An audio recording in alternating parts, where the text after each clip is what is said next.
नमस्कार, व्योम टीवी के पेज पर मैं उमेश श्रीमान आपका स्वागत करता हूं। झारखंड की राजनीति का करवट लेना इस बात का संकेत देता है कि कहीं ना कहीं किसी विधानसभा में लगा है सूर्य ग्रहण। अब झारखंड की राजनीति को इससे क्या लेना देना? जी हाँ श्रीमान, चूंकि वर्तमान सरकार के सहयोगी दल घटक दल कांग्रेस के विधायक बोकारो के माननीय श्वेता सिंह जी की विधायकी खतरे में नजर आ रही है। अनेक सोशल मीडिया के पेज पर थंबनेल आप लोग देख रहे होंगे, विधायकी रद्द हो जाएगी, चुनाव होगा, नया मिलेगा, मतलब जेल केम को एक नया सीट मिल जाएगा, भाजपा को एक नया सीट मिल जाएगा। क्या कांग्रेस खेमे से बिल्कुल बाहर रहेगी? क्या जेएमएम एक नया हथकंडा अपनाएगा या नहीं? अनेक थंबनेल के माध्यम से अनेक सारी चीजें आपके तक पहुंचा।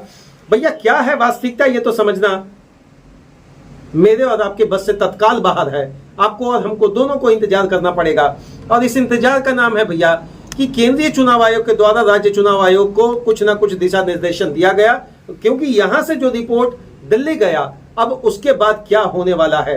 क्या फटेगा विस्फोट? क्या होगा विस्फोट? क्या भूकंप आएगा? क्या बोकारो की राजनीति में करवट लिया जाएगा, या फिर होगा उपचुनाव? भैया इतने सारे सवाल जो मन में हैं, पहले तो इस बात को आपको क्लियर कर दे।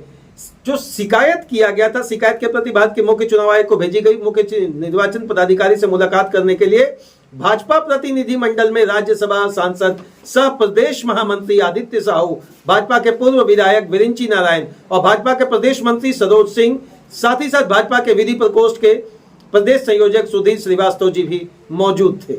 श्रीमान, इन लोगों ने शिकायत प्रति में को लेकर जो बात रखी, अब बात के बाद जब एक्शन होता है तो एक्शन में आता है कि भैया 2024 विधानसभा आम चुनाव में जो नामांकन पत्र कांग्रेस के विधायक श्वेता सिंह के द्वारा दायर किया गया, वह 1950 के जनप्रतिनिधित्व अधिनियम का उल्लंघन है। उल्लंघन कैसे है, अब इसको समझना है। आराम से आप समझ चुके हैं, कहीं से कोई विपदा नहीं है और कहीं से कोई विकट स्थिति नहीं है, कहीं से कोई दुविधा नहीं है। दुविधा इसलिए नहीं है श्रीमान, क्योंकि अब कहा जा रहा, भाजपा ने कहा कि ऐसा प्रतीत हो रहा कि आधार कार्ड में भी छेड़छाड़ किया गया है, और एक यहां तक कि एक आधार कार्ड ये झारखंड से बना है, दूसरा बिहार, उत्तर प्रदेश, बहुत सारी चीजें गोल मटोल। और अनुच्छेद 151 और 152 के तहत 191, 192 के तहत श्वेता सिंह की सदस्यता को तत्काल रद्द किया जाना चाहिए या रद्द किया जा सकता है। क्या आपको लगता है यह होने वाला है? अगर होने वाला है तो इसका सबसे बड़ा फायदा किसको, और होने के पीछे का कारण क्या है? पैन कार्ड आप कैमरे की स्क्रीन में देख रहे हैं, 2 पैन कार्ड जिसका नंबर भी आपको मैं उल्लेखित करके यहाँ पे रख रहा हूँ। ये 2 पैन कार्ड बनाया गया। 2 पैन कार्ड, पहली पैन कार्ड रहते हुए दूसरे पैन कार्ड, कौन सी विकट स्थिति थी, कौन सा समस्या था, कौन सी ऐसी जरूरत आन पड़ी थी, माननीय विधायक जी को इससे पहले बनाना पड़ा। इतना ही नहीं श्रीमान, यह भी कहा जा रहा कि 4 voter ID card, Shweta Singh के नाम पे 4 वोटर आईडी कार्ड है। भाजपा ने श्वेता सिंह के 4 मतदाता पहचान पत्र यानी वोटर आईडी कार्ड का विवरण भी साथ में संकलन किया है। अब तो भैया घी देने वाली बात तो है ही। राजनीति है, न तूने सिग्नल देखा न मैंने सिग्नल देखा, एक्सीडेंट हो गया भैया। अब तो समझना पड़ेगा कि राजनीति में जब आप थोड़ा सा भी जीत के आसार की ओर होते हैं और डॉक्यूमेंट्री एविडेंस में अगर कमी देखी जाएगी तो भैया आप दर दबोचे जाएंगे, और यह दर दबोचने की बात सीधी से सीधे आपके पद पर है।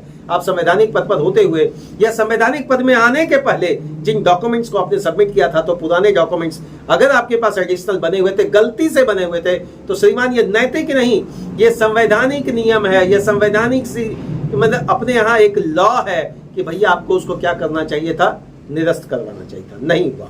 चलिए ये भी बात क्लियर हो जाता है। अब किसके मन में लड्डू फूटा, किसका शनि भारी, किसका मंगल करेगा उसके जीवन में नया मंगल। इस नए मंगल और शनि की भारी के बीच में फंसा हुआ है बोकारो का विधानसभा।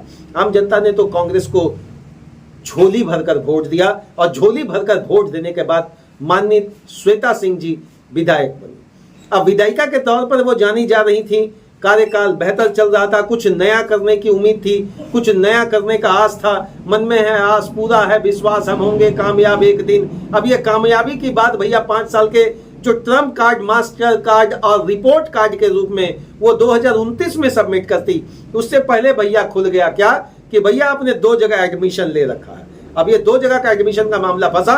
उधर से भाजपा के विरिंची नारायण जी जैसा गोलबंदी भैया किए हैं, मुझे लग रहा है इसको गोलबंदी नहीं, राजनीतिक समीकरण नहीं भैया, विपक्ष से तो आपको थोड़ा अलर्ट रहना ही पड़ेगा कि मेरी गलतियों का तो फायदा उन्हें मिलने जा रहा है।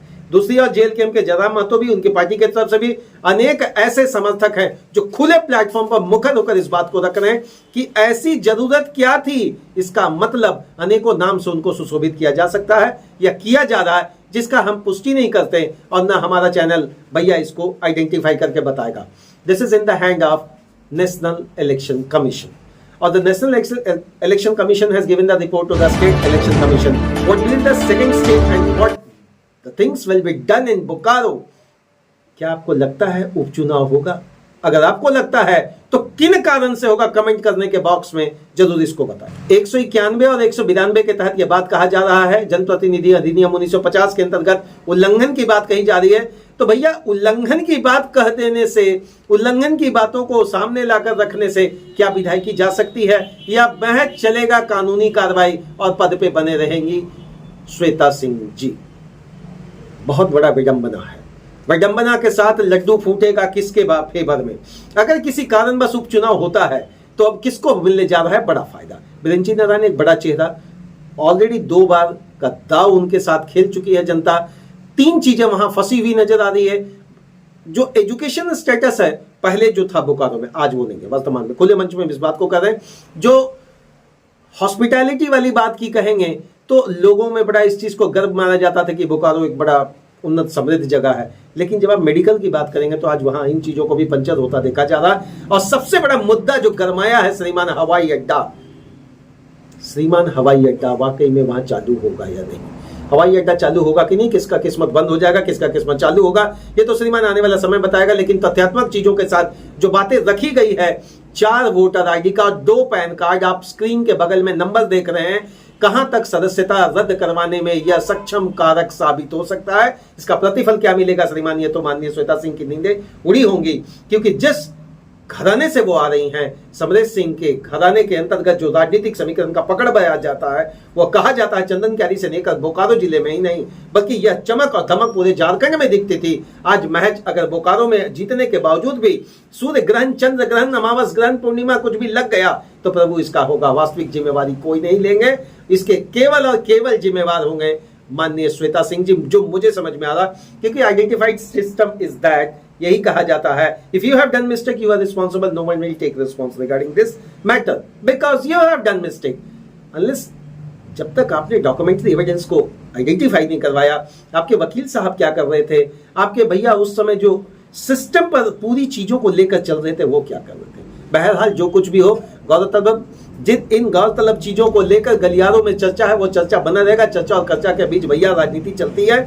मिलेंगे अगले एपिसोड में इसी चीज का एक और विश्लेषण के साथ। तब तक के लिए आप सभी बने लगे इसी व्योम टीवी के पेज पर। मैं उमेश पुनः आप सभी का झारखंडी जोहार करता हूं। जय हिंद।